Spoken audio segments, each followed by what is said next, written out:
ને damage control કરવા માટે આપ પણ અહીંયા આવ્યા છો।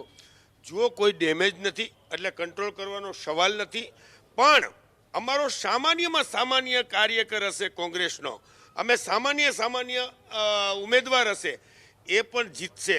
ભારતીય જનતા પાર્ટીને સવાલ છે એની ડિપોઝિટ બચાવવાનો।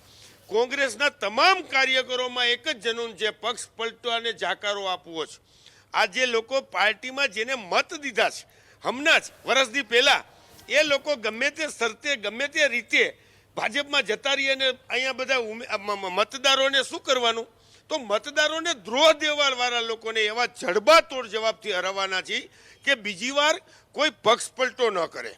અને એમાં હું તમને એક મારે તમારું ધ્યાન દોરવું છે અને માનનીય મુરબ્બી વડીલ મુરબ્બી કુંવરજીભાઈ બાવળિયાને મારે કહેવું છે કે તમે ઘણીવાર એમ કહો છો કે કોરી સમાજના ઠાકોર સમાજના કામ માટે, સમાજના ઉત્કર્ષ માટે, સમાજનું પ્રતિનિધિત્વ મળે, સમાજની વાત થાય એટલે હું ભાજપમાં ગયો અને એટલે હું કેબિનેટ મિનિસ્ટર બન્યો।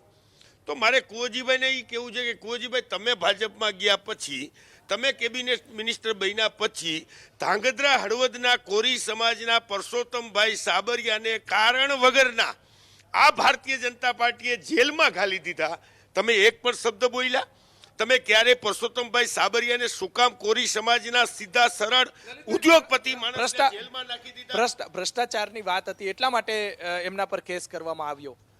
જો પરસોત્તમભાઈ સાબરિયા હાવ નિર્દોષ માણસ છે, ઉદ્યોગપતિ માણસ છે, એ કોઈ ભ્રષ્ટાચારમાં છે નહીં, મારે સીધો સવાલ છે તો કુંવરજીભાઈને જ્યારે ભારતીય જનતા પાર્ટીએ જેલમાં નાખી દીધા હતા ત્યારે વાત સાચી હતી?